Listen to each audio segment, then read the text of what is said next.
first of all, I want to thank everybody for coming and entertaining the idea here of becoming a certified U.S. Sailing Certified Race Officer.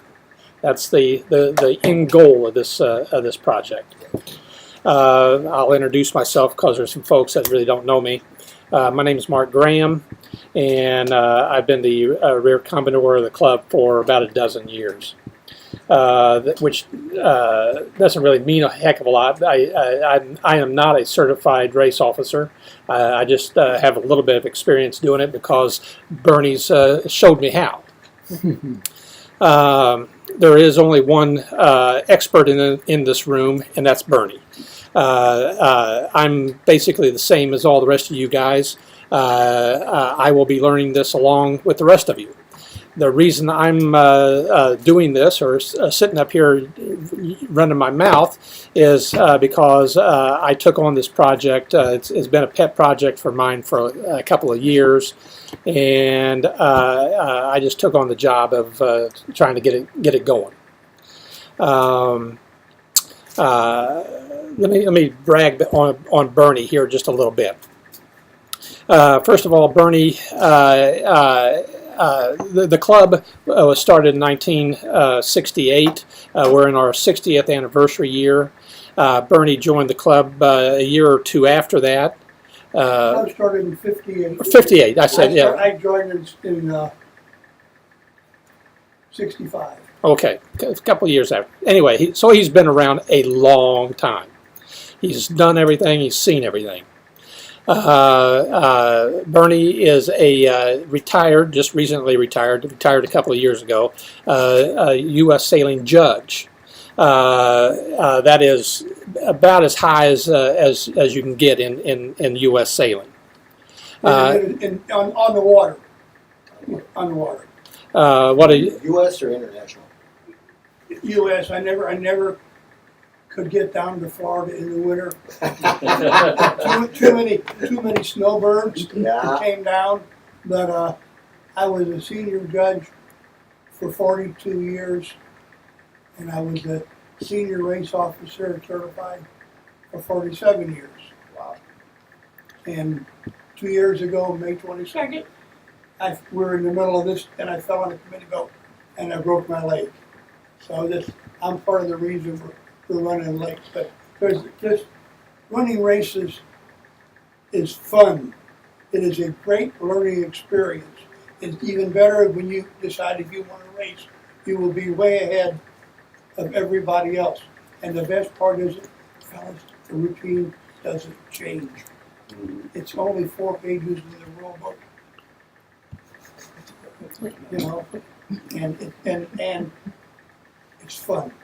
There's a great deal of satisfaction. Sure. Do it right. fun is good. Yeah, if it's not fun, when we're doing something wrong and we need to fix it. I mean, this is no one is doing this for the money. Yes. So it is for the fun and the love of the sport. A little bit of brief history about the club. Again, 1958, we're in our 60th year. During the heyday, my understanding, of course I wasn't around, I've only been in the club for about 15 years, but in the heyday we had, 50, 75, 100 boats on the racing? In 1978, when I was Commodore, we averaged 140 boats every Sunday to start. 140 boats. Out of 180 members. And we had 2 regattas that were 240 boats on this lake. That's a lot of boats. That's the reason the parking lot is above the marina. Yeah. The county put that in for us to park trailers. But what you did was you launched your boat, your crew stood in the water, put your trailer back, you went sailing. Your wife, kid, or somebody saw you, brought the trailer down, and you waited patiently for your turn. We got here at 8 in the morning. I worked 6 days a week for 52 years in the glass business. Sunday was my day off. We would get here at 8 o'clock, have breakfast, start the kettle cooker, launch the boat, go sailing, come back for lunch, races started at 2, and they had to be at least 2.5 hours long. Got out of here at 5:30, take the turkey off the cooker, wait till it was dark and went home. For just 40 years. My wife was there the first 35. and we were one of a crowd. That whole beach was covered with families. You never had to worry about your kids. It had 137 mothers. And the moment they stepped off the curb, it said, "Where is your life jacket?" And should something happen to you, you have a problem, you gotta go somewhere, you came back, your boat was put away, everything was in thing, somebody was waiting for you. It was a wonderful way to raise kids. And the thing is, Tacoma Sailing Club started virtually all the other sailing clubs around. We got older, got bigger boats, went up to Smithville, went down here, went everywhere. And you get somebody from, went to Perry, everywhere you find an extra Tacoma sailor. Now, we're all getting a little thinner on top. I'll be 84 in July. And I cannot think of a better way to spend a Sunday than running races. And since we moved a little further south, it is a 45-mile trip each way. And it's worth every foot of it. This is what I enjoy doing. And I pay back to the club what the club has given me for 50 years. It's been the best people you can ever enjoy the company of.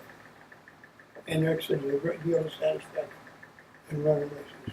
So, that's my little spiel. Thank you, Bernie. Okay, so there's a little bit of the history. When I was a Rear Commodore, and thank goodness Gordon has taken over for me this year, and it's freed me up some time to concentrate on this, because this has been a pet project. It's always been easy for me to be a Rear Commodore because I had Bernie. Basically, my part of it was mostly logistic stuff. I just made sure that somebody was there to help him do the races and whatnot. And then I did some of the administrative things. The problem with that business model is it's not sustainable. To move forward in the future, we need a different model for running races. The club is in a slight transition period right at the moment. Like Bernie was mentioning, for years we were strictly a racing club, and we raced our boats and we went home. We only had a couple social events throughout the year. The last couple of years, thanks to the work of Karen Hawkins and John Hayes, the club is in a transition period right at the moment. We're becoming much more focused on education. We have this sailing school that you're taking classes, and see that we're in our second year of that, right? Yeah. I mean, we're still figuring all this out. Right. I'm starting this race officer training thing. We got a kids program that's brand new. So we're kind of transitioning into a lot of education focus. We've got now club boats. This is our third year now having club boats in it, or is it our second year? Okay, we're in our second year of having the club boats. We may have had donations. we had to, officially the second season. Okay. All right. So we got this boat share program, which a lot of people are becoming very or using, taking advantage of, and so consequently, the club is changing. However, I do believe that racing will always be a major component part of this club. And because of that, we need to transition and have a more sustainable way to run our races. So consequently, that's why we are here. I have my little talking notes, so I have to refer back. Perfect. I thought you were doing a pretty good job. Oh, no, I'm not handling it. I don't handle it. Okay. The next thing I really want to hit hard is teamwork. I really want us to look at ourselves as a team of equals. Just because I'm up here talking doesn't mean I'm any more authority than any of the rest of you. We're all going to be learning from each other. We really need to hold each other accountable, encourage each other, support each other. We're a team on this. This thing will only work if we have good teamwork.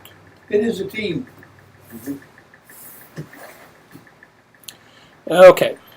Next thing here. Why are we here, and what is it? What's in it for you?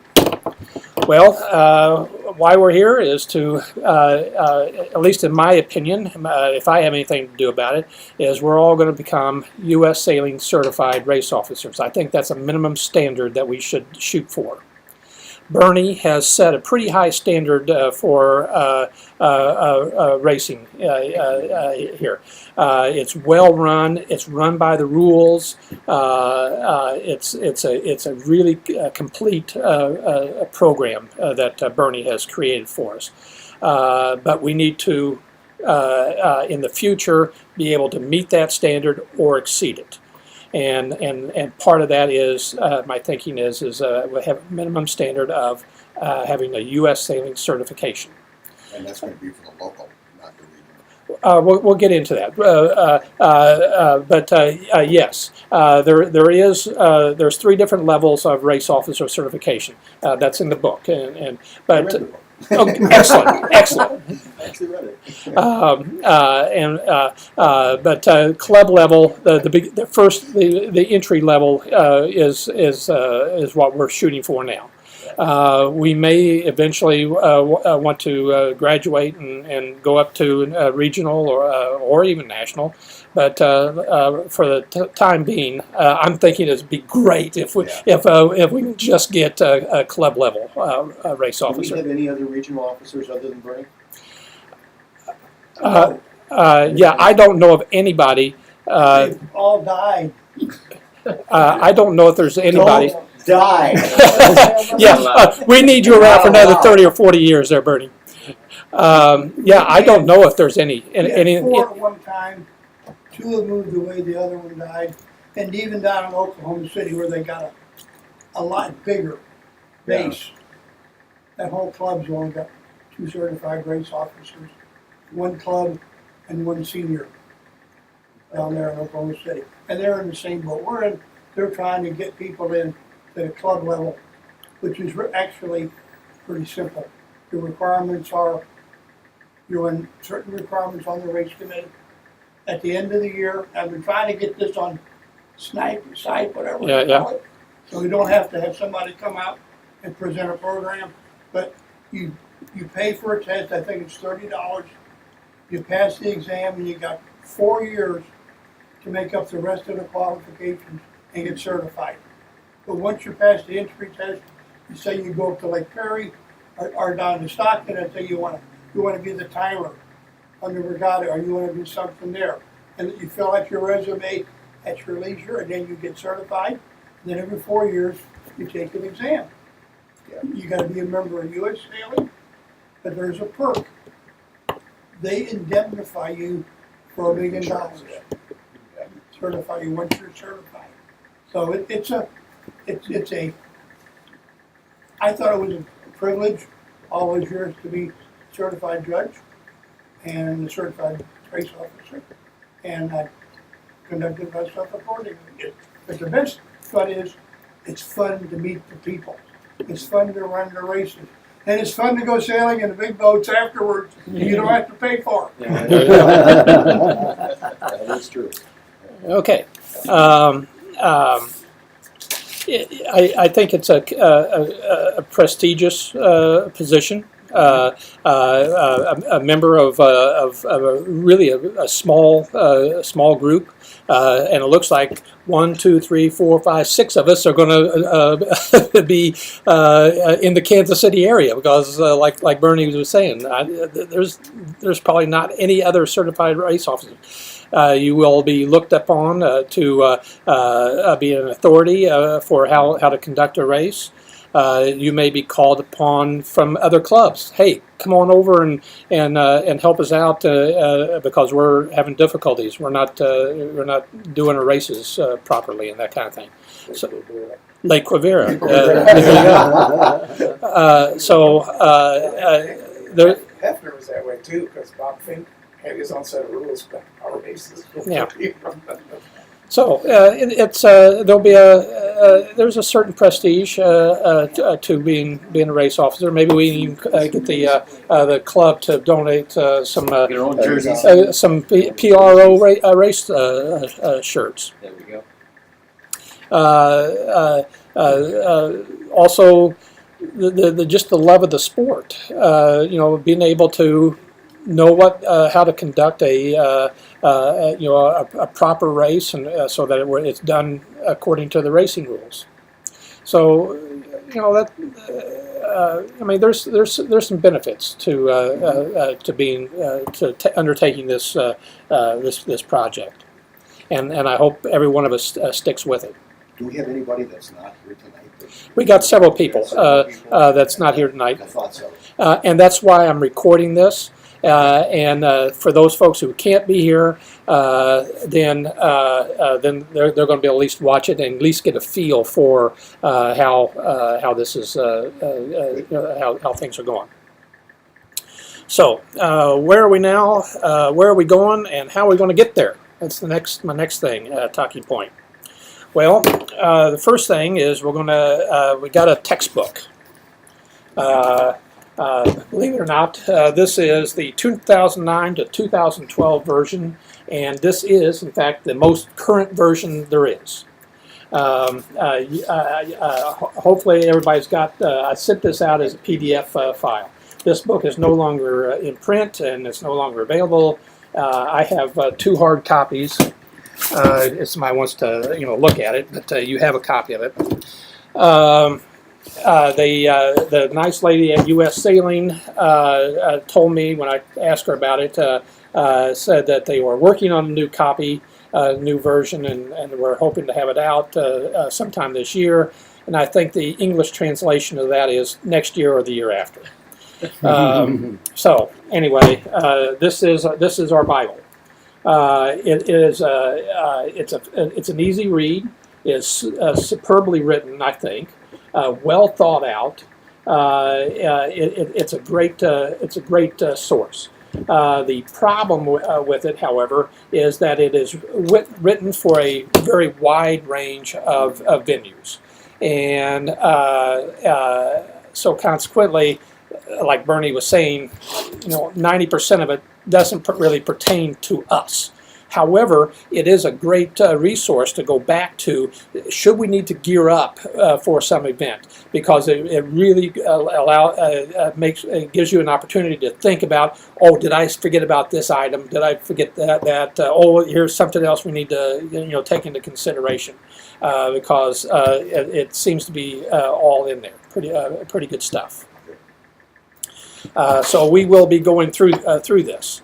The first few chapters, all up through about 7 or 5, 3, 4, 5, 6, yeah, up through chapter 7. I'm just going to kind of skim over and try to distill down what's in those chapters and try to pertain to distill down to what it pertains really to us. To Jacomo Sailing Club. Again, it's a good read. I really urge you to read these chapters as we start to go through them. But a lot of the information, it doesn't really, we don't need a Coast Guard approval for some event like they were talking about in Chapter 2. However, we do need county approval, so it's something to think about. We will have a lot of on-the-water practice sessions. We will be out on the boat, committee boat, running races with Bernie. And it's my intention that we're going to really emphasize problem solving. What do we do if we need to postpone, shorten course, abandon, a mark is out of position, we need to change the position of a mark, all these things. And we're going to use our Sunday races, much to the chagrin of our racers, Never know. to practice those things, because until you get into that position that you need to abandon a race, you don't really. I mean, we can talk about it. Hey, throw up that blue and white checkered flag, and with 2 horn sounds. But until you 3 horn sounds, okay. Bernie's going to correct me. We did that. Yeah. Bernie will correct me frequently. 2 weeks 2 ago. weeks ago, yeah. Yeah. See? So- And if you as well written as that book is, and as all the money that U.S. Sailing spends on their stuff, see the back of the rule book, see the little red triangle and the red rectangle. When they printed the first rule book, They reversed them. and green. Oh, seriously? Yeah, green and port and starboard. There was wrong. So they sent out those stickers to put in your rule book. No, here, change this over. So nobody is infallible, guys. Yeah. It's just the way it is. If you enjoy doing this, again, there's a great deal of satisfaction. And once you figure it out, it's rote. It doesn't change for 4 years, and the changes in the race committee management are really small. Yeah, I mean, 2009 version. These changes are not real quick. Okay, so we're going to have a lot of practice on the water because the more times we do it, the more comfortable we'll get with these issues, and because you're not going to be able to think about it, because it happens fairly quickly. So by having a lot of practice, you will become proficient at doing those things. We'll need to do some boat handling, on the water boat handling practice and skill. How do you get a sea scow upright when it's capsizes, like it did 2 weeks ago? Yeah. What happens when a boat turtles? How are you going to get a boat upright? Should you spend any time recovering that boat? All these things we're going to have to talk about, because it's conceivable you're going to have 2 or 3 boats go over at the same time. So, what are you going to do about those things?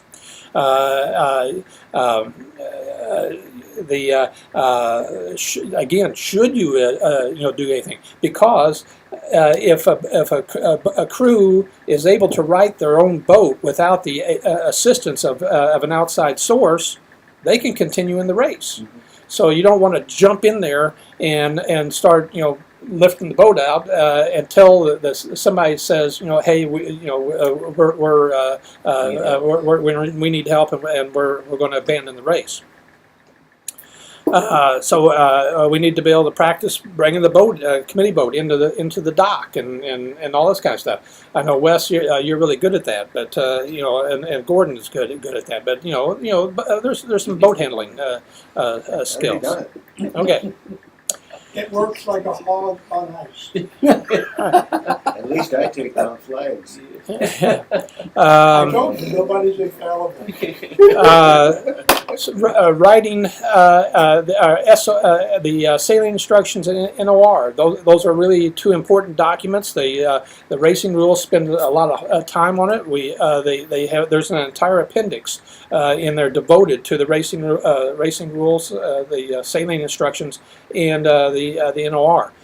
We will practice writing NOR. We will study other groups. I have several NORs and SIs. I've got one from San Diego Yacht Club, Southern Yacht Club, Lake Dillon Yacht Club, our racing rules and sailing notice of race. We will study all that, and we will practice writing SIs in ORs. It's important to have a feel for what should be in a sailing instruction, because if you get called over to Lake Perry to PRO a race, you're not going to know their history or the way they normally run. So you're going to need to read those SI and understand it, and so that you can PRO that race over there. Because different clubs, have different. Yes, Bernie. The organizing authority, in this case for Jacomo Sailing Club, tells the race committee what it wants to accomplish for a race or regatta or whatever. And then the race committee writes the sailing notice of race and sailing instructions. So you never know when you go somewhere else as part of the crew what the guidelines that the national authority have taken and put out. If you get to work on a major event, let's say the Windmill Nationals, they have a whole set of bylaws that refer to the races shall be so long, this and that. And like you said, well, we don't use the Coast Guard, but in some places you want to check the guy, did you get a Coast Guard permit? I was towed off the lake down in Lake Oklahoma because the CSSA chairman of the regatta didn't get clearance from the Coast Guard. 240 boats got towed in. So, you gotta understand where you're going. We're easy. The Organizing Authority of Jacomo Sailing Club, this is how we run it. We got three different kinds of races. We got a series, which is everybody counts. And we got 2 handicap races, and then we got the round the lake race. There's 4 And each one is a slightly variable on the sailing instructions, and they're not interchangeable. The round the lake race is 1 lap, and I think the time limit's 2.5 hours. And then there's the BPK, which is 3 handicap races, and then we're going to have our 60th regatta this year. And the novice regatta. Yeah. So find out what they want, read the sailing instructions, and if you see a mistake, this is the part that's important. Say, why are we doing it this way? And the answer that you never want to hear is, we've always done it that way. Right. It doesn't fly. That is the crappiest thing somebody could ever tell you. And a lot of people have looked at these, and sometimes we get a brain set that we read something and we read it one way, and that's not really the way it is. And 99% of the time it makes no difference. But remember, our job is safety of the competitors and have fun. Real good thing. Next thing, the racing rules. The racing rules of sailing. We'll do a complete study. I have DVDs of the racing rules, and we'll spend a couple, probably a good 3 or 4 sessions studying the racing rules of sailing. It'll go all the way through, so that we'll have a decent understanding of what the rules are. So we'll do that. We will study what other clubs, how they do and conduct their races. I'll set it up with Lake Quivira, Lake Perry, Lake Winnebago, Shawnee Mission Lake. There's other sailing clubs in the area. I'll set it up so that we can go over there and observe their races. So that we can see what how they do it. Like Lake Quivira has this fancy little timing machine. They just basically push a button and it does all the timing, sounds all the horns and all this everything. it's got its advantages and disadvantages, but we can see how it works and whatnot. We may even especially when we get a little further along, we may even ask some of the other clubs, hey, can we come and PRO one of your events? So that we can get that experience. We need to be able to see, like Bernie said, you get into a mindset. We always do it that way. So let's take a look and see what everybody else is doing, and steal a good idea from them. I'm always good for stealing ideas. Yeah. You've been saying PRO a lot. What does that mean? Absolutely, and great question. PRO is Principal Race Officer. He's the boss of the race that day. Okay. Thank you. Sure. He's in charge when the committee boat pushes off. Okay. On shore, it's the regatta chairman or the race committee chairman. He sets the guidelines, and then he gives you the boat and the people, and you run the races. The difference is, he may say, well, I run a 4-race regatta, okay? And he'll tell you, let you figure whether 3 races on one day or 1 the next or 2 and 2. But once you push off, it's your job to look at the weather, look at the contestants, look at the equipment, and then you run it to the best of your ability. He has no say on stuff on the water. Zero. And when you come back to shore, he may say, well, why did you do it that way? And you say, well, did you know that the prop fell off the committee boat? Yeah. All those things happen. So, Right. but it's an important job, and like I said, when you're on the water, it is a team effort. The PRO makes the final decision, but if you learn it on there with me, I've always tried to ask people, okay, do you see what's going on? This is like what I asked you, why are we doing this? Well, go in quick, we need to do something. Well, we know we can't make the 2:30 start, 4:30 start, so we're gonna postpone. And then when the wind fell in, it was simple. We just had the committee go the other way, we moved the mark over here, with the starting line down, we lost 4 minutes. See? But it was a team effort.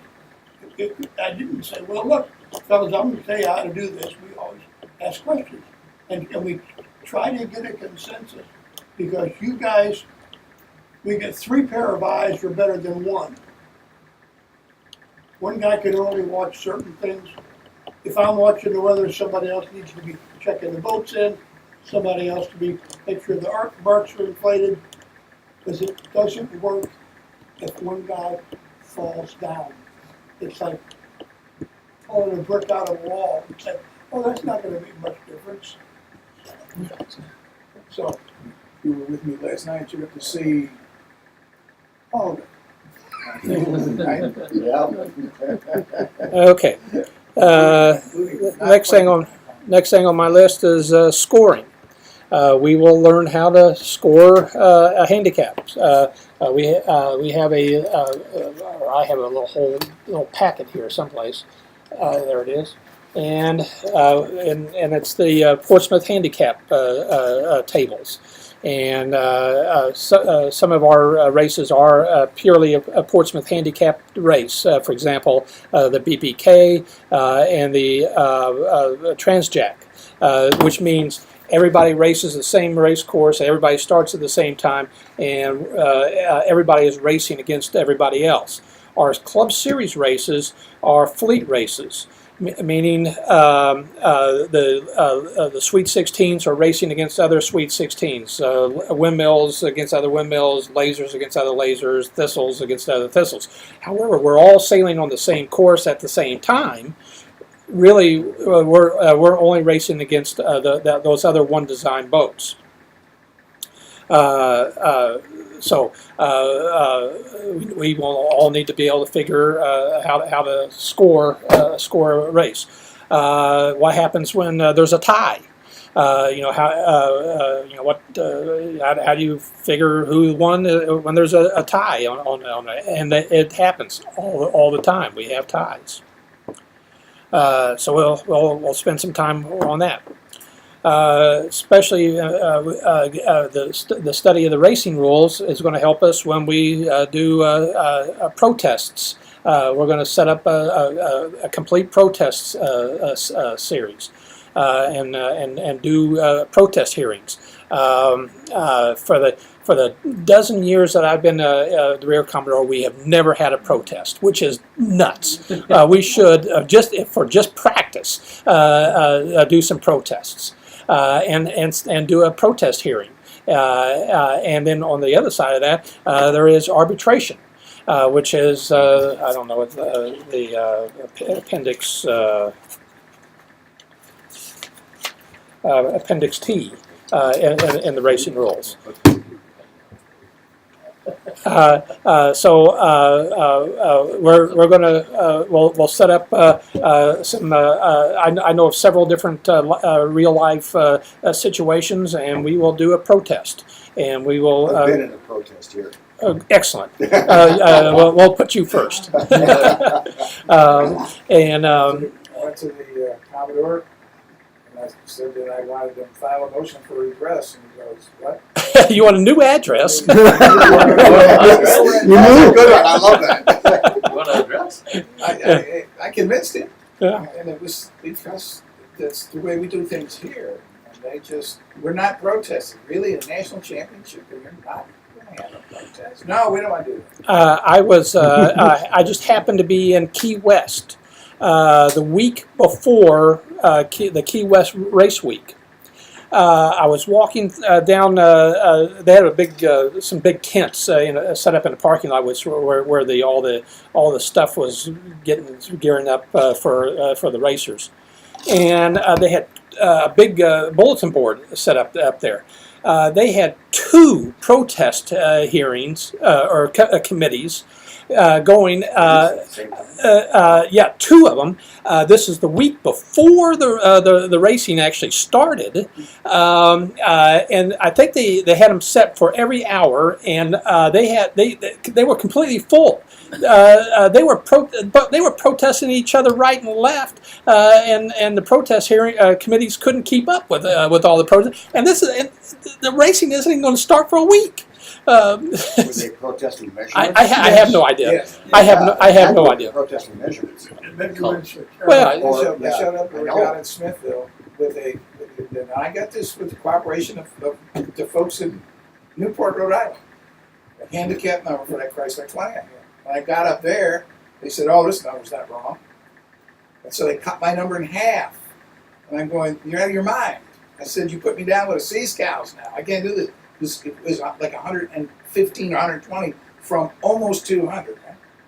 Well, that's because the Commodore figured his own handicap number, which was 3 times what mine was. Even though I beat him, he won regatta, and it's like, yeah. But was there a protest? No. There's nothing you could do.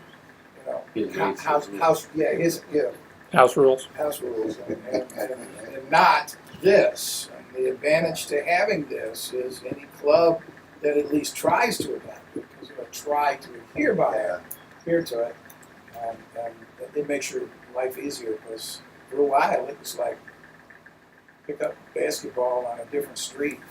And you have an advantage. When I started, there was no race committee training. There was not a club entry race officer. There wasn't a club entry judge. And a lot of the clubs did not use the U.S. sailing rules. You could go here and be hometown by handicap numbers or just arbitrarily rulings, and there was nothing you could do.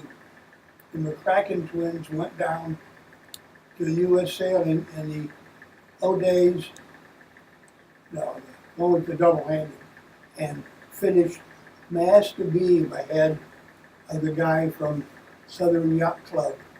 And the guy on the line said, "Southern wins." And they tore up the protest, and the answer was, "No goddamn kid from Kansas is going to beat my brother." The governor's And cup. that's when I started with the race, actually started judging, because there wasn't any race committee training. And, it was some pretty terrible things. I've won three appeals with USA, send them in over the years and won every one of them. It's easier to run by the rules than to not, and it's easier to correct them before the event than after.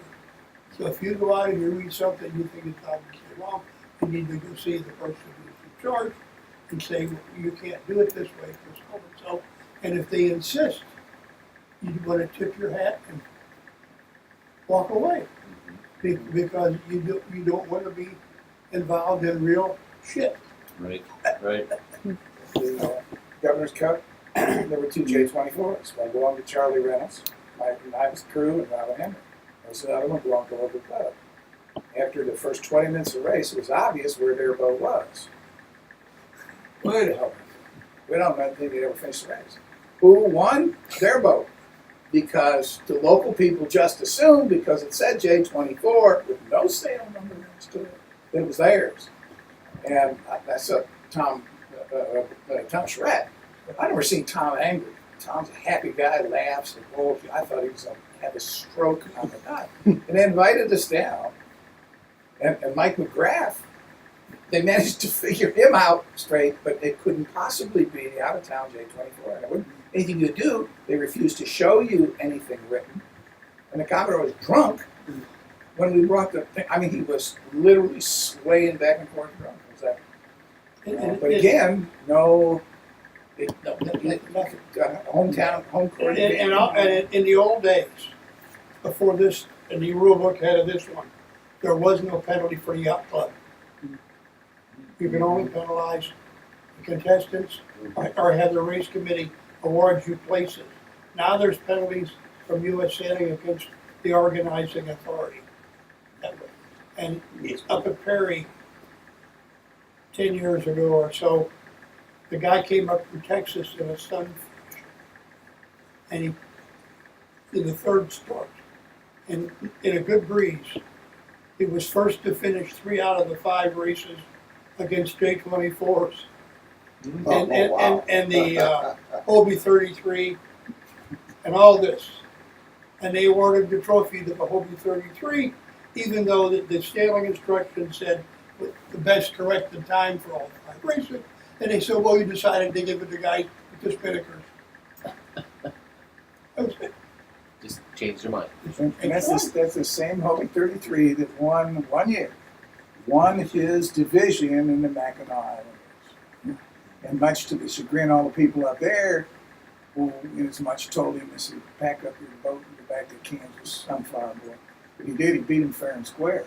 Ron Nolan was his name. And the next year they almost all drowned. Yeah. They went up there and he was sailing it, and the storm came through, and Ron went down below, and 3 people on deck, and he came up and there's nobody there. They're all on their lifelines being towed behind, and the boat is planing on the storm jib. And he grabs the line and he happened to pull the guy in first, then they pulled the girls in, and 3 of them got in the cabin, the other guy tied the tiller down and put out a drogue, and 3 hours later in the storm they ended up 100 miles away. So, but it's around here, sailing is still dangerous. We've got weather and lightning, but on big water, the oceans are really, really high. And sometimes the race committee can do nothing. Situations, storms come in, people have breakdowns and you're doing something and something else happens. This is why everybody has got to keep their eyes peeled. So, that's enough. Sorry. Okay, next thing on my list is study some safety issues. We have some safety issues that are unique to this lake and this club. We have several people in the club, active racers, and they're they're up there in age. Lou Jolene, Pete Peterson, both of them are over 90. Hell, I'm 60, almost 61. So, we have the mean age is up there a little bit. Should we have a medical emergency, heart attack, stroke, hypothermia, hyperthermia? What are we going to do about that? Because out there on the lake, there's no one monitoring the radio or anything. So our only recourse is to call 911. And so where are you going to tell the ambulance or the fire truck if you're sitting in the middle of the lake someplace? How are you going to get this guy that's having a heart attack to the ambulance? So Bernie and a fellow by the name of Alan Franson have done a little study on this. And on June 21st, I got Alan coming in, and we're going to spend some time talking about safety issues. Should that be a specific item in the sailing instructions? It's posted on the race committee procedures, Okay. what you do and where. But I mean, on the sailing instructions too, if there's an emergency on the boat, this is what That is something I have thought of for the last couple of years. really should be. I haven't pressed it, but I have thought for the last couple of years we should make a requirement that all boats sailing on the club have a whistle. It's surprisingly how far a whistle will travel. Travel, and a whistle warning can be relayed from boat to boat. One of the main hazards that we have, and I've seen it time and time again, is the race committee becomes kind of complacent on the committee boat. Not much is going on. It's a nice, calm day. Everything is going really well. We're chit-chatting about the baseball game or whatever the issue is, and we kind of lose focus about what's going on out there on the water. And more than once, I have seen a boat go over, and nobody on the race committee has noticed. I remember one time Mark Pelcher went over in a catamaran. He's struggling he can't get that boat up right when he goes over. I was coming around sailing, so I helped him out in my sailboat, and we got him up. Race committee was oblivious to the whole thing. Here's a catamaran and another sailboat with the sails up, doing a rescue out there on the water. So that's one of the issues that we need to really address is how to keep focus. What's going on, and if something does happen out there and it's a long way away, for example, something happened in the Transjack where the committee boat is on a different leg of the lake. How are you going to notify? So a whistle relay or a whistle might be one way to get that out. The club could buy whistles in bulk, plastic whistles, a good volume whistle, and make every boat have to have at least a whistle. I haven't pressed it, but that's something that's been on my mind for a while. So I didn't have my whistle. It's exactly the whistle hanging on the U.S. sailing lanyard. Is that what do we call that? Half mile, 3/4 mile whistle? Oh, is that? Yeah. When you blow it, this is the first thing you do. It is horribly loud. If you're it does exactly that. You cup your mouth, and if you happen to be blowing with the wind, it carries an immense distance. Yeah. Anyway, we have some safety issues, and we need to talk about those issues. Is anybody here a medical doctor, nurse, paramedic, anything? No. I'm a pretty good drywaller, but I know a damn thing about medical. I was certified in CPR. I'm not even that. I used to teach CPR. Oh, okay. Well, say that's another medical issue. Should we even attempt? To identify people that can. I'm afraid and it's only been the last 4 years because of retirement that I'm not actively certified in CPR, although I was trained in the new no breath, 100, yes, yeah, 100 beats per minute technique, and I did it. I printed the sheet. Because I went over to Central Jack, the fire department, but I've been first aid trained for the last 35, 40 years. But the reality is that what you do, so Gordon's sailing along, suddenly his crew has a stroke, heart attack, or whatever. The time is of essence, and maybe we can't save that person, but if we have a procedure, like you said, everybody's aware of it. And you're right, we just been lucky. Oh, God, yes. Just luck. It's just the sheer ass luck. And we've Well, had. there's always plan A. Push him under and sink the boat. There you go. I remember we had a fella come out to. I think he was just coming out for a ride or something other, and he was a big guy. He must have weighed 400 pounds. I don't know if the boat capsized or he fell out or what. Somehow or another, he ended up in the water. And there was no way we was going to be able to get him back in. They towed him on the side of the John boat back into shallow water to get him out of the damn water. The perils of the open sail thing. He could not fit through the gate Oh my. on a committee boat. That's how big he was. I mean, there's all kinds of crazy that I happens sailed out with there. one of those guys last year, and I had the most horrendous time trying to get him back up onto the boat. And Well, you it's know, not easy. Yeah. Oh, yeah. Dead weight coming out, trying to come out of the water. A boom come around and whack somebody, and they're unconscious in the water.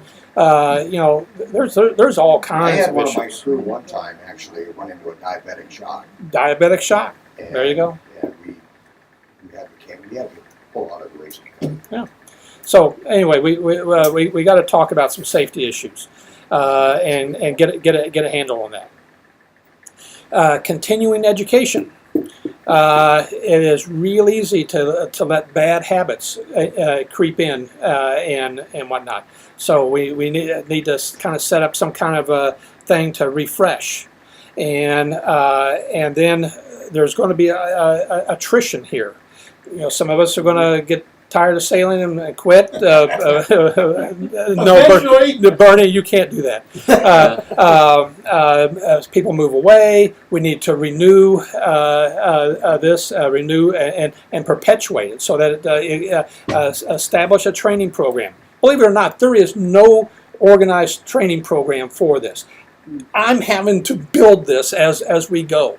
I mean, there's a book up there for students to learn sailing. There's a complete book up there, but there is no other than this. There is no training program for race officer There's stuff. not even anything online, is there? No, not at all. No. So anyway, all that's you can do is just go online and get the book and thumb through it, and then get a copy of last year's race officer exam, Oh, yeah. and that will give you an insight of how they're thinking, and then try to place that with your experiences on the water and the race committee. Once you're on the race committee, but it really comes together. It's like you're in a sailboat, and all these lines are in the way, and you capsize and you turtle, and all the lines run straight downwards. Well, if I just wait a minute, it'll all come down and I can get out of here. Well, race committee training is the same way. There's this big jumble, then all of a sudden, wait a minute, this is this way, this is this way.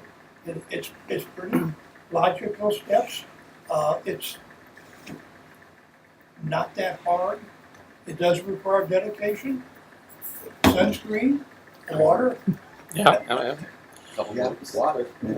So I think I've created a pretty aggressive, elaborate training program.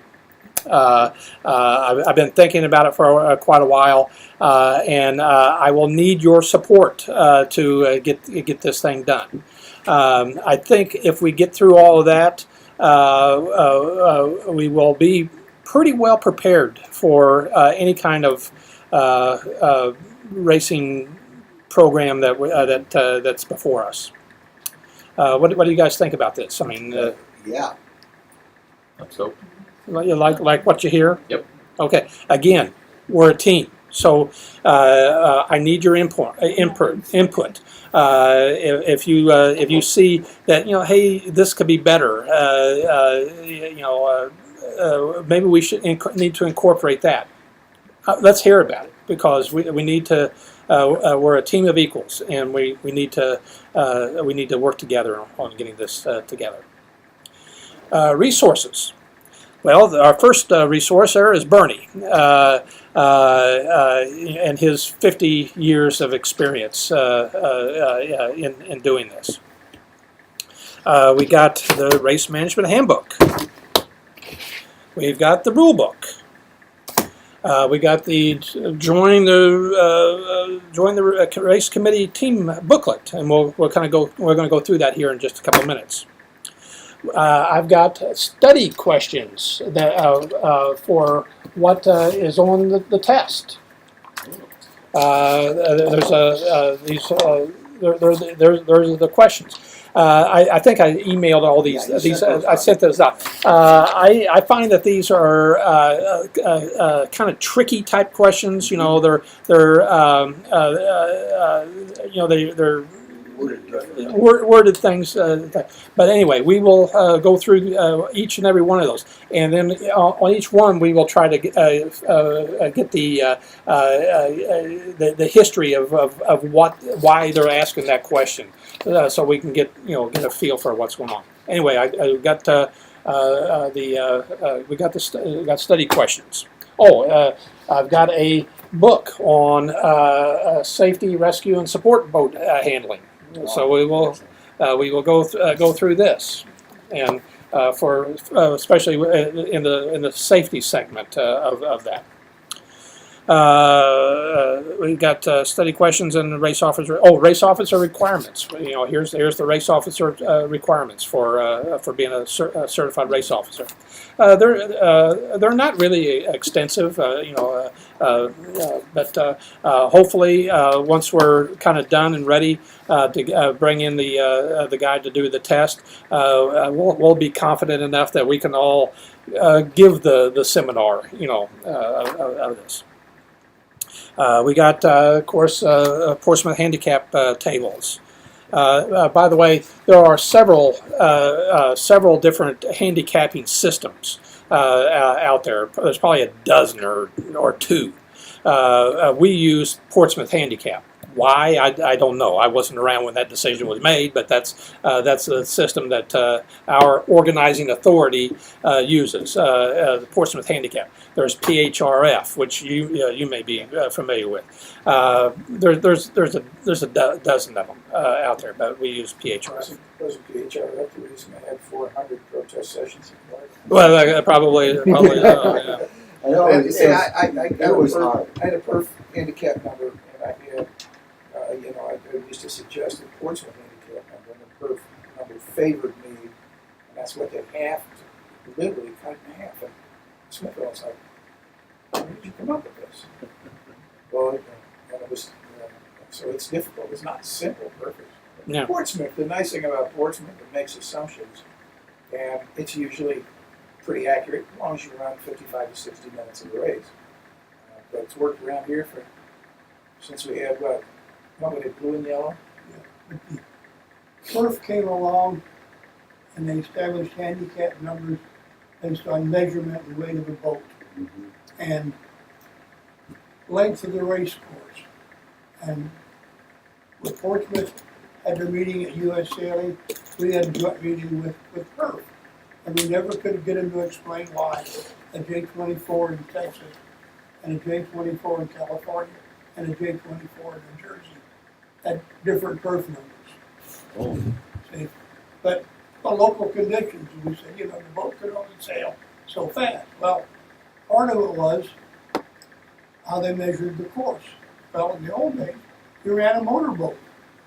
And we did an exercise and it was simple. if you mismeasured the course by 10% short, all the fast boats won. Didn't make any difference. If you mismeasured it 10% long, all the slow boats won. Irregardless of how good the skippers were. So when satellites came along, they could go there with your GPS. It was actually a 21.7 mile course, and a lot of the problems evaporated. So it works really good for a lot of cruising class. There's more for the offshore boats are handicapped, but every one of them has restrictions. The big restriction on Portsmouth is they expect you to have the sails on the boat that is class legal. So if you got a boat that's supposed to carry a spinnaker, that's your handicap number. If you choose not to carry the spinnaker, you choose not to carry it. It's just the way it is. Portsmouth is easy. The latch time. Don't worry about them. But it worked great for dinghies. It was established by U.S. Sailing, and one of the key movers was Darlene Hobach, and only one of the guys who was a brilliant mathematician is still alive. But the Thistle was the base boat.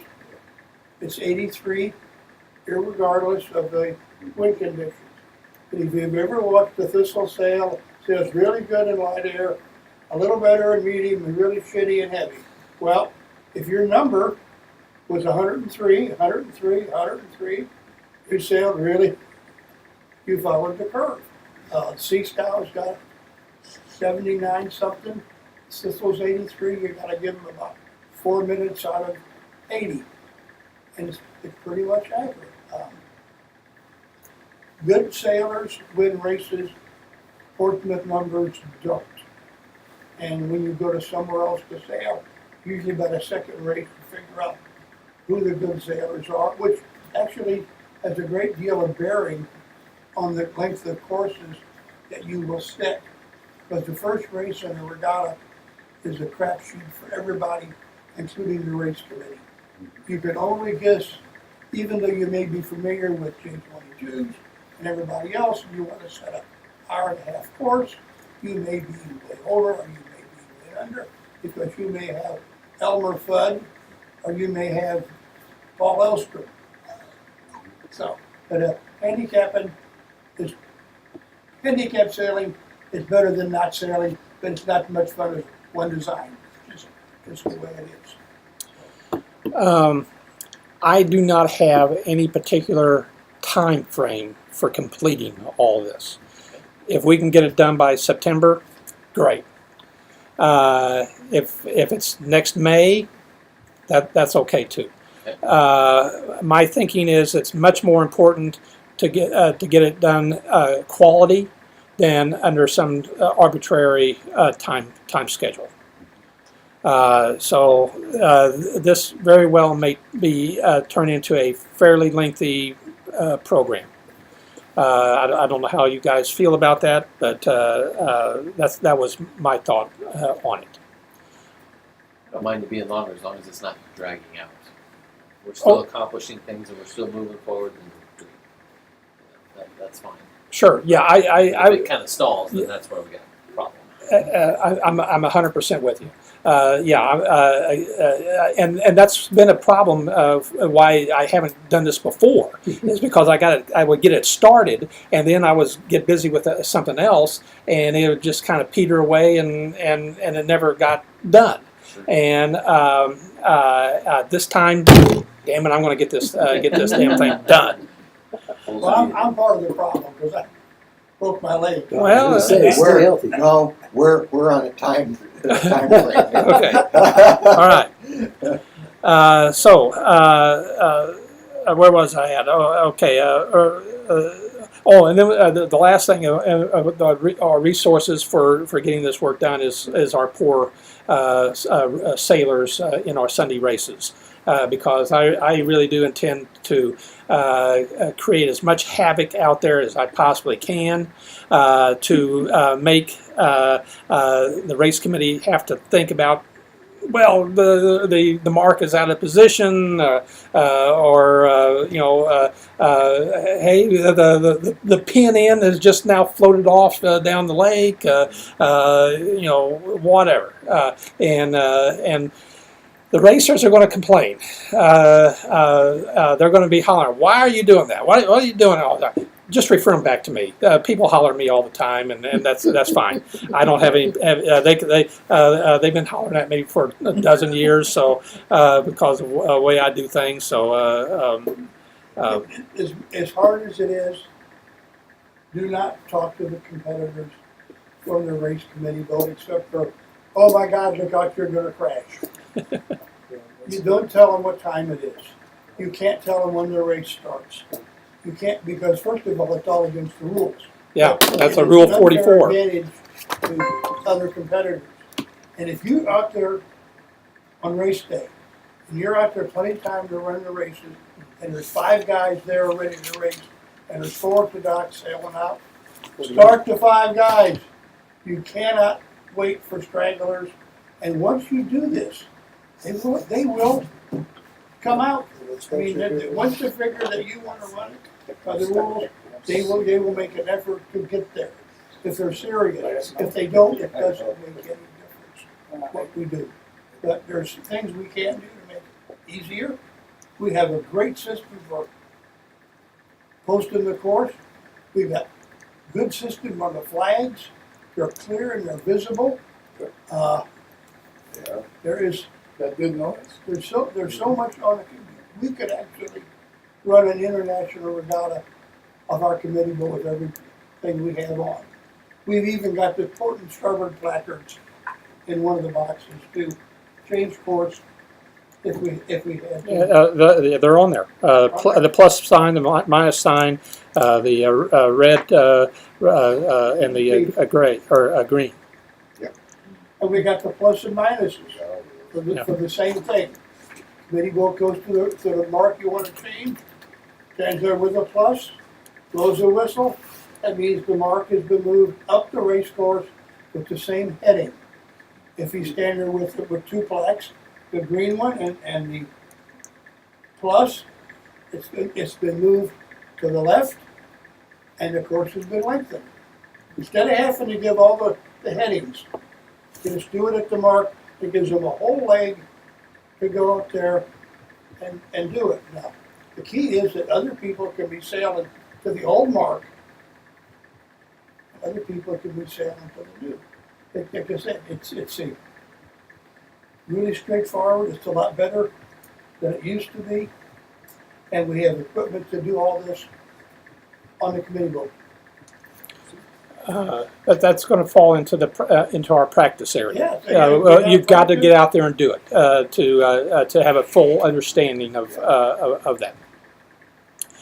The next thing on my list is the duty to our customers. Our job is to run good quality races according to the racing rules of sailing. However, they are our customers. We are here to serve them. We need to provide them a good service, good, well-written sailing instructions, interesting races, well-run races, run on time, all of these things. However, we are also here to serve them and to help them, to educate them to the extent that we're allowed to. We had a gal on the committee boat a couple of years ago, especially when Bernie was hurt, and her name was Lisa. And Lisa, although she was good, and the things that she wanted to do, it was her attitude that I had a real problem with. She was vindictive. She would change the roundings between the first and the second race simply to catch people. Now, I mean, if you got a reason to make go from a starboard to a port rounding, that's fine. But to do it, to do it to see if they're paying attention, and that was her goal. I had a real problem with that. So consequently, that's one of the reasons I put that in here. Yes, we got to run a good race, but let's be more Andy Griffin in Mayberry than I don't know, hard nose And there's no reason before the race is sitting on the dock, if they come over and ask questions, you can answer anything you want. And next year you can say something, you know, you need to wear a life jacket, da da da da da. But once you go out there and you put up the P flag, Yeah, once the P flag goes up, you're racing. you're racing. All the racing rules kick in at the P flag. Well, I should say the preparatory flag. It could be any one of those flags. Now, this is my personal opinion. I think there's levels of racing, levels of competition. Now, this is completely against the rules, and Bernie's going to kick me for this. But our Sunday racing, I'm more willing to bend the rules here a little bit to help a new novice racer. We're not going to give them a head start or any of that kind of stuff. But if you got a new sailor out there, he's struggling, he doesn't know the rules, he doesn't know how to start and that kind of stuff. I'm willing to give him a little leeway there to the extent that I possibly can. As long as, I believe that as long as it doesn't affect the rest of the racers. Yes. If somebody is out there struggling and doing things that are really wrong or needs help, there's nothing wrong with taking the John boat out by him and say, John, your mains, you can go up another foot higher. And you probably need to sit in the middle of the boat. Yeah. Put your life jacket on. And Absolutely. That's a great point. Kind of, and then if you can see what's happening, and you can tow people out, so everybody starts, as long as you can get everybody, and it's a fair start. But once it's gone, then you're kind of stuck. We have real casual racing. The club used to have a lot more intense. Put it that way. But this is casual racing. We still got some good sailors, but you'll sit there and you'll be on a committee boat, and somebody will be in this big lead, and they go around the mark, and they go clear across over the air, and they end up in west, and they say, Bernie, why did they do that? And Bernie gives you the answer. The shadow knows. Because you cannot explain what people will do on the race course. But when it gets on shore, you go over and say, Bob, why did you go over there? My goddamn traveler broke, and the wheels came off, and I had to put it over on that tack while I fixed it, see? So sometimes there's rash, and sometimes, I chased the wind and I didn't catch it. That's part of sailing. But it's fun, and it's not hard to learn. It does take a little dedication, but you will really enjoy it. Like I said, water and sunscreen and a good hat. Yeah.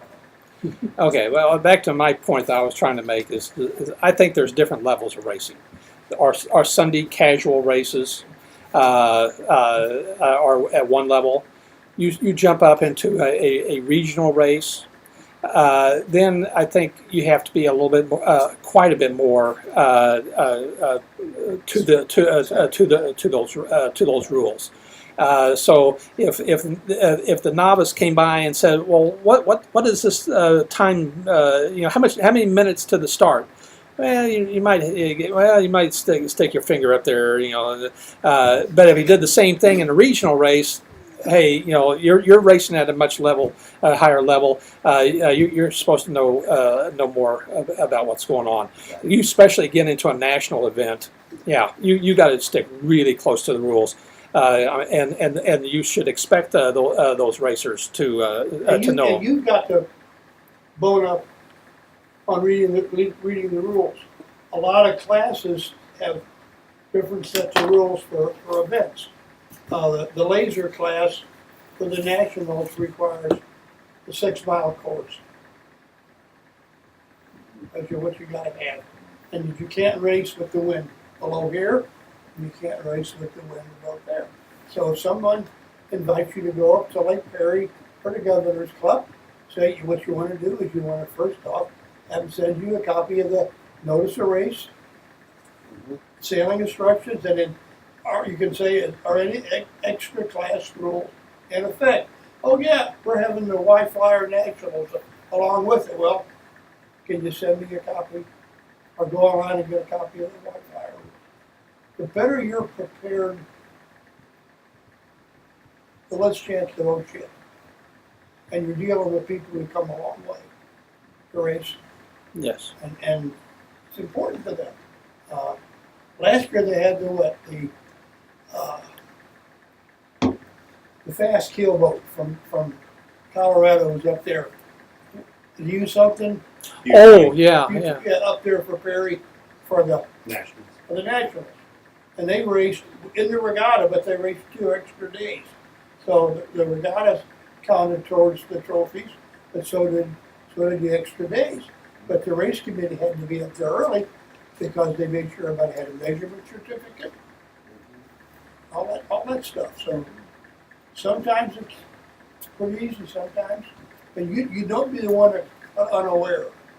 You know, you might have to talk to the race committee chairman and he says something and you're like, John, are you sure that's what it says? What about? I thought it said this. Yeah. You don't want to say, hey, stupid. Doesn't Help work me that way. clarify this. Help me understand. Why did they say that? There's plenty of good racing along here. And the best thing is, we can help the other clubs. Stockton desperately needs people to help them to get their race committee. For years, they let the marina set the courses at 8 o'clock in the morning, and they went out and ran PHRF races on these 4 marks, All day no long. matter what the wind direction was. And they were saying the handicap numbers don't work. Well, you've got 3 reaching legs, and you got a sea scow. It doesn't matter how bad you are. So, but they've got rid of that. They're getting a pontoon boat, and they've put on a racing seminar last year. So they're finally doing it. Smithville used to have a really good racing program. Haven't been up there for a while, but there's always a demand. If you get serious enough, you can always find a way to get your certification in. When we get ready, I'll bring the guy in from Texas to. I was about to ask that. Yeah, I'll bring him in, and he'll have to do his seminar, and we'll do the seminar. Of course, we'll be well prepared for that seminar, and then we'll take the test, and we'll sit. That's a full day seminar too, isn't it? Yeah, but Yeah. it's only a 1 day for It's a club. 1 day for club. For a regular race officer, it's 2 days.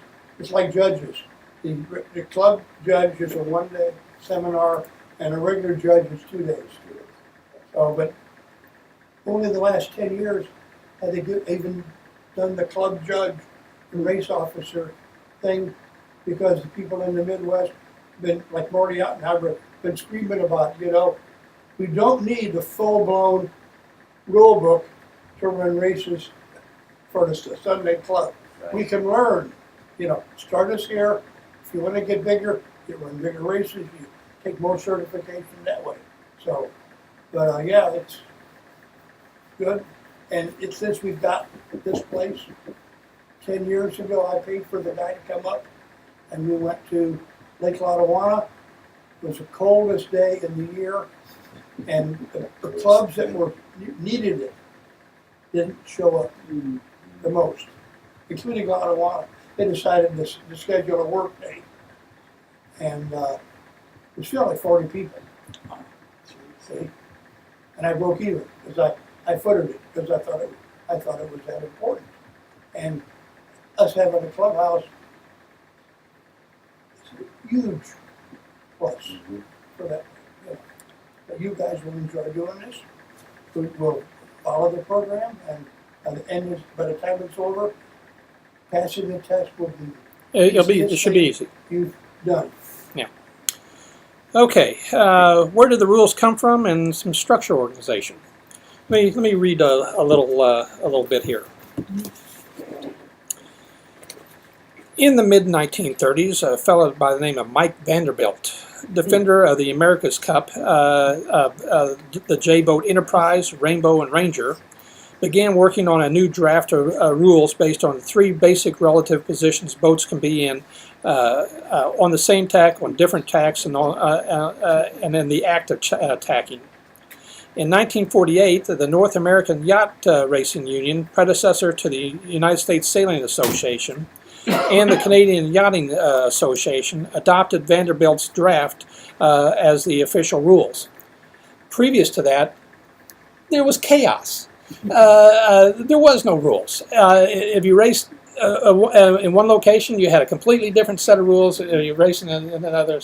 So anyway, yeah. In 1948, the International Yacht Racing Union, predecessor to the International Sailing Federation, created a racing rules committee to study the various racing rules that were being used throughout the world.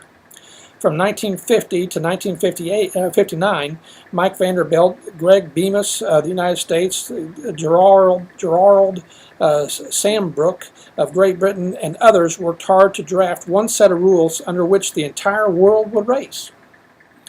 In 1960, the IYRU adopted a draft largely based on the Vanderbilt draft, and these rules became in effect in 1961. Since then, racing throughout the world has been done under the same code of rules. There is one set of rules. Well, first of all, there's been a name change. It used to be, and it's in this book, they call it ISAF, International Sailing Federation. But they changed the rules, their name last year, and it's now called World Sailing. World Sailing, in connection with the organizing authority of each country, they write the rules. So if there's a sailboat race conducted under the international racing rules, whether it's in Brazil or Japan or India or the United States, it's under one set of rules, which is fantastic. Yeah. There is a tiny exception. Every organizing authority can change a few rules. I was going to get to that. That apply just to them. Yeah. They're called in the rule book prescriptions. and they're printed differently. So Totally.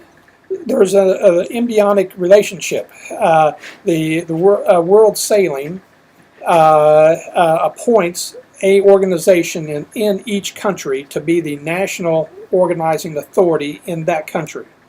U.S. Sailing is the organizing authority in the United States. So Canada's going to have Canada Sailing, Mexico's going to have Mexico Sailing, Japan, whatever.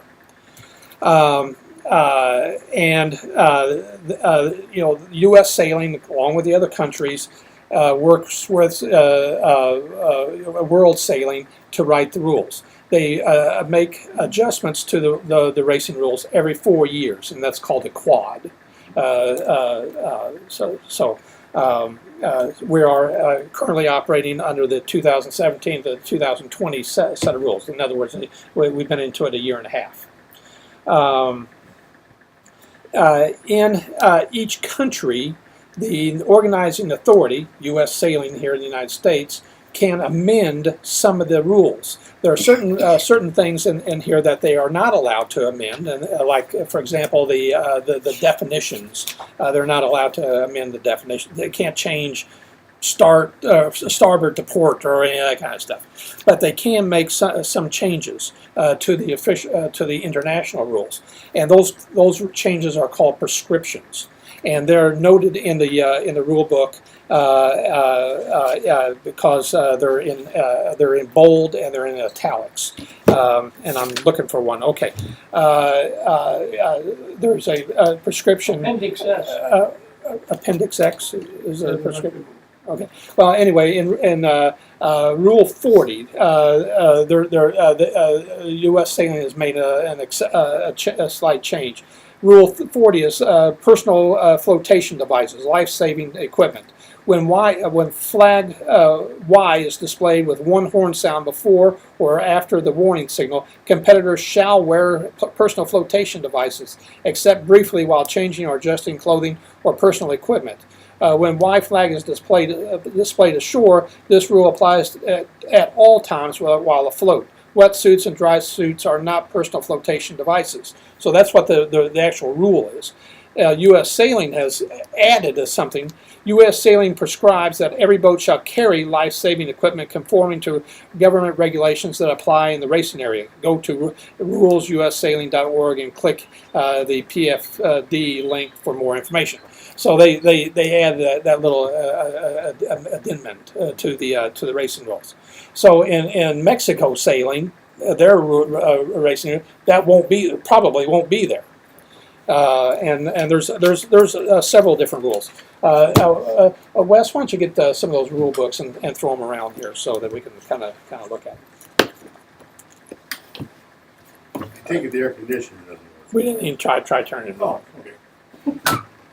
Okay, so the racing rules have not been around all that long. Again, they're changed. They go into effect the year after the Olympics.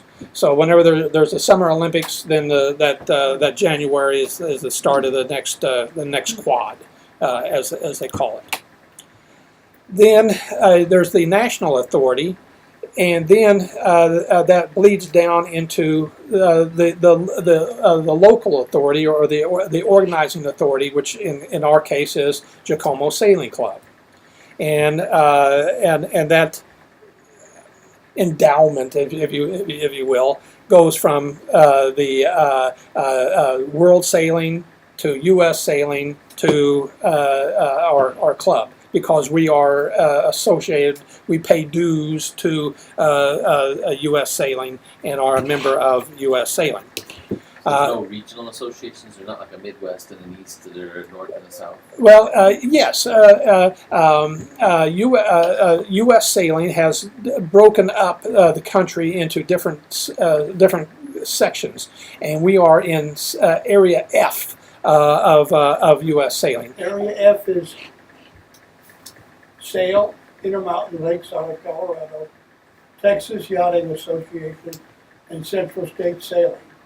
CSSA is basically Oklahoma, Kansas, Missouri, and part of Iowa.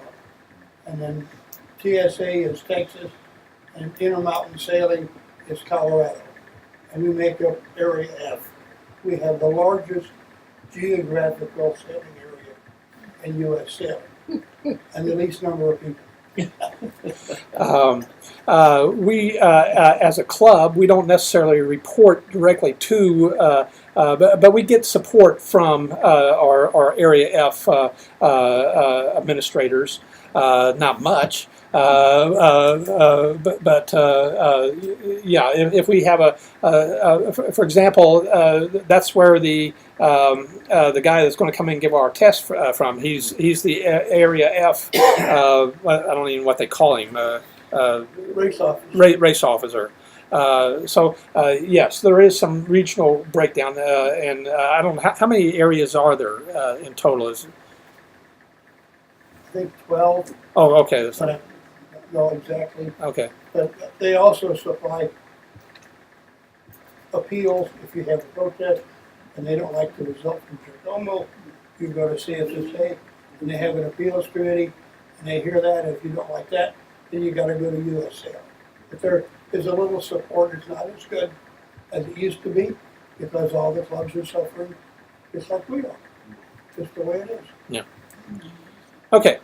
So then we have our local authority, Jacomo Sailing Club, and then Jacomo Sailing Club then appoints a race committee, and we set up all of our races. So that kind of gives you the organizational structure of racing. The organizing authority has certain responsibilities. One of which is Rule 89.2. The organizing authority is responsible for writing the NOR, the Notice of Race. And the organizing authority will appoint a race committee, and the race committee is responsible for writing the sailing instructions per Rule 90.2. Those are two things that are on the test, so those are kind of important. The organizing authority is responsible for the NOR. The race committee is responsible for the sailing instructions.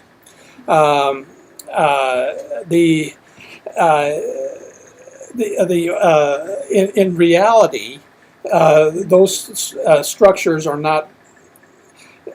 You know, for 12 years, I was the race committee. Yeah. Large racing clubs, San Diego Yacht Club, are going to have a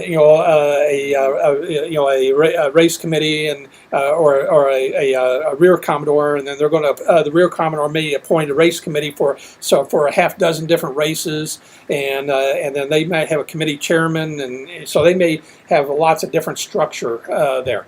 For us, there's our organizing authority sitting right there, and he points to me and says, or now Gordon, and says, go put on a invitational regatta and figure out all the problems. And by the way, Mark, go ahead and write the NOR too. While you're at it. So. There's quite a bit of flexibility there. Okay, the definition of an NOR, a notice of race. The NOR is basically advertising. It gives you the what, when, where, why, who, how of a race. If Southern Yacht Club in New Orleans is going to put on a race, they might publish an NOR, and I might get a copy of it, and I might look through there, and I say, that's kind of interesting. I might like to invest my time and my money and my energy to drag my boat down to New Orleans and enter a race. Can I enter the race? Is my boat an allowed class? What time is the race? How much does it cost to enter the race? For example, we're going to have a race this year that we're going to have an entry fee to cover some of the costs of a race. Who's going to conduct the race? By whose authority is the race going to be run under? Is it going to be a U.S. sailing racing rules, or are we going to use Bob's racing rules to conduct a race? All those things. It gives you the information necessary to make a decision that, hey, I want to invest my time and energy to go do that. The sailing instructions are much more detailed. It gives you the detailed information as to how this race is going to be conducted. Both documents, the NOR and the SI, are part of the racing rules. They are, you got the racing rules, you got the NOR, and you got the sailing instructions, and they all work together. The NOR is exactly the same as or the race as a rule in the rule book. As a matter of fact, we make changes in the sailing instructions to the racing rules. And we have some changes in the racing rules, or in our sailing instructions that changes a rule in the racing or in the rule book. So when in the sailing instructions, and we'll cover this more when we get into writing the SIs. If you are going to make a change, then you have to note the rule that is going to be in the that you're changing and what the change is. For example. In, let's see, where is it? It's scoring. 15.2, all races, all special races, okay. Oh, okay. All races use Appendix A of the current racing rules of sailing with the following exception: finish in place. So we have written into our sailing instruction a special scoring provision called finishing in place. It is not in the racing rules. When the race committee decides to finish a person in place, then it equals the number of starters, and that's the score that boat will get. So that's a change of the official rules in our sailing instructions. So they become a part of the rules.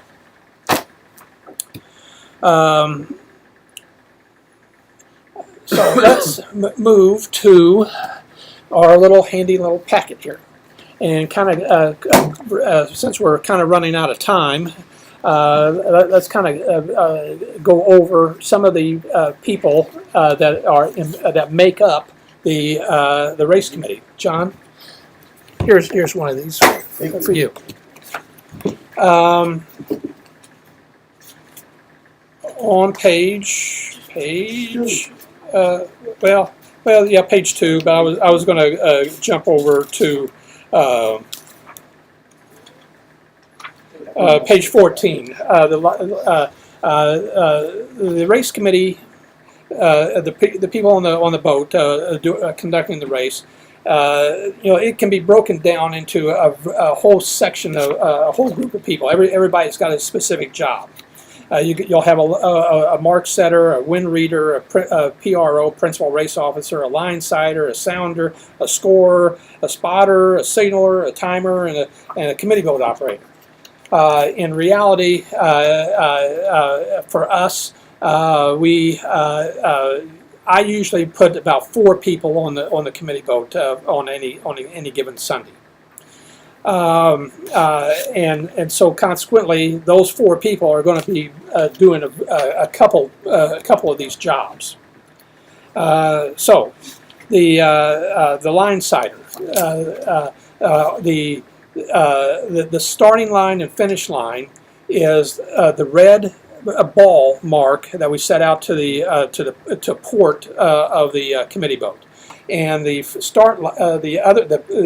committee boat end of the line is the orange flag that we put on the committee boat. So the start line is the flag and the ball, and there's a string underneath of that orange flag, and we sight down that line or between the string and the ball, and that's the start finish line.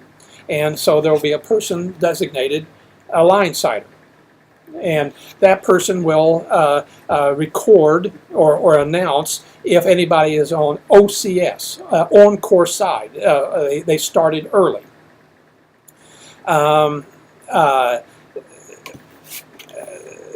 They would so they're looking down that line, and when the gun goes off, they look to see whether or not anybody's OCS, and then they would notify the recorder that hey, that blue boat or boat number 434 is over the line. Then there'll be a mark setter. We need somebody to go out and set the marks according to whatever the PRO decides to set those marks. Might be a triangle course, might be just a windward leeward course. Do whatever. The principal race officer, that's the person who makes all the decisions. In most cases, it's Bernie. But each one of us are going to take our turn being a PRO and making these decisions. Are we going to do a triangle? Are we going to do 3 laps? Are we going to do 2 laps? Are we going to do a starboard rounding or a port rounding? All these things. And we're going to, every one of us are going to practice that. The signaler. That's the person that raises the flags. The flags are the official notification for something that's happening. The dropping of the come with and hail, the warning signal, the P signal or P flag, dropping of the warning signal. The flags are the official signal to the boats. The horn is only cursory. It's in the rule book. The absence of a sound does not. Can't remember what it says exactly, but it does not negate the signal. So if the air horn doesn't work for some reason, the flag is still the official signal out there. Okay. Also, on our boat, we have the flags on a pole that we raise up. Other clubs, these flags may be raised and lowered on a rope and flags. So there's going to be different ways to handle it. Keep in mind when you're out there doing that, the racers are watching your body language. They're watching to see that, oh, he's getting in position to raise or lower that flag. If he's casually standing around, the racers out there know that, hey, there's nothing going to happen right away. But if he's in the position, they know that that something's about to happen. Those flags need to come up smartly. I don't like a slow bringing up the flag. The flag counts when it goes into the clip. When it's up. For up. And it counts when it goes down from the clip. It's not when you start up. It's 5, 4, 3, 2, 1, up. Start 5, 4, 3, 2, 1, 0. So we don't. That's why it's important, because it's the official thing. We don't want slow 2 or 3 second rises or 2 or 3 second lowers. Yeah, exactly. So we got a signaler, we got a sounder, a person to. The books talk a lot about using a gun or a shotgun. Thank goodness we don't do that. We used to. Your Davenport we used shotgun. Oh Jesus! I'm on the cannon. Up there is the Yeah. Jacombo The little cannon, yeah. It Uh, works. we have an electric horn signal on the boat. We have air horns as a backup, but again, the horn is only a convenience out there.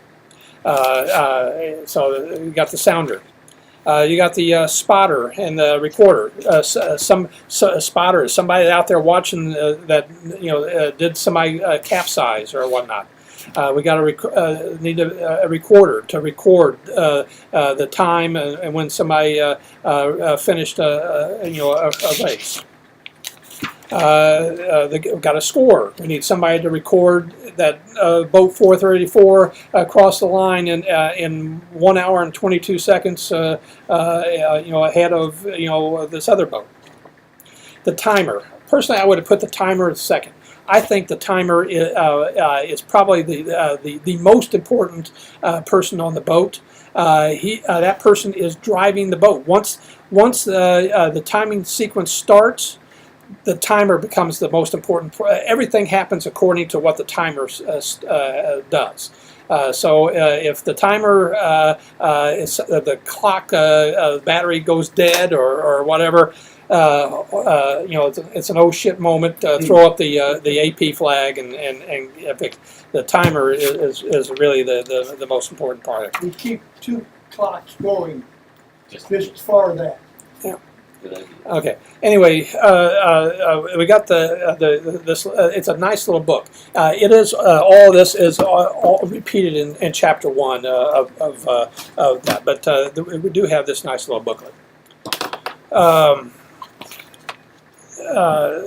In chapter 2, they talk about the measure in a couple of things, and you mentioned the measure. Almost every class of boats, whether it's a Sweet 16, a Sea Scow, a J24, J22, windmills, thistles, there is a class association associated with that boat. There is rules about that on that boat. For example, the Sweet 16, which is my boat, the class rules dictate the size and shape of the sails. And the fabric, it dictates that it's got to be a Dacron sail. So I've seen a couple people out there with Kevlar sails. They're not class legal. It's supposed to be a Dacron sail. It tells you what the size and the shape of the sail is. It tells you what the size and shape and the material that the centerboard and the rudder is made out of. It tells you that you cannot make any changes or alterations to the hull, meaning I can't start cutting out sections and making the boat 200 pounds lighter. They dictate all these things, and every class does that. The official measurer goes and looks at those boats and makes sure that those boats are within tolerances of whatever the class rules dictate they are. So when you're reading chapter 2 and they talk about, well, you need to make room for the measure, that's what the measure is doing. Does it meet class rules, and can it compete in this event, or is it in violation of the rules, and so they have to go out. There's a section on here about in chapter 2 about the skippers meetings. The club has two events in a year that we have a skippers meeting. Number one, the rule books the rule book does not dictate that you have to attend a skippers meeting. There's nothing in there that says, now we could dictate it, mandate it with a sailing instruction, but there's no rule in the rule book says you have to, and so consequently you have to be careful about what you say in a skipper's meeting. What a skipper's meeting is it's a meeting before an event. It can be frequently it's the morning of, but it can be a day or two ahead of time. And you do a lot of housekeeping information at the skippers meeting. You might talk about, well, we're going to have lunch at we're going to do the first 2 races, and then we're going to break for lunch, and we're going to have a nice dinner afterward, or all those things. Oh, watch out for the tree in the parking lot. If you have your mast up, you're going to knock your mast over. All this kind of stuff. All those kinds of things. However, you got to be real careful about making any announcements about the sailing instructions in the skippers meeting, because there could be a sailor that's not there. And so if you start making announcements or explanations to the sailing instructions, that guy that did not get that information, you are handicapping that poor guy that missed the skippers meeting. If there is any questions, it should be presented in writing. Hey, I don't understand rule number 10.3. So you take that question, you write it down, and then you make an answer and post it on the official bulletin board. So that everyone has an opportunity to have the same information. We have to be fair to everybody. We cannot be even by not knowing that we're handicapping somebody. We have to try to be careful about doing all that. So why take the risk of having a skippers meeting? Why not just? Well, there's a certain benefit to it. It gets everybody together. Again, it gets a certain handicap or housekeeping information together. Make sure they got sailing instructions.